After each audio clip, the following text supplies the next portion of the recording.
Bollywood actor Salman ખાનના ઘરની બહાર 4 રાઉન્ડ ફાયરિંગ.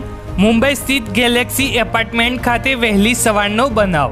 તો 2 યુવકો ફાયરિંગ કરી ફરાર થતા પોલીસ અને ફોરેન્સિક ટીમ ઘટના સ્થળે પહોંચી વધુ તપાસ હાથ ધરી.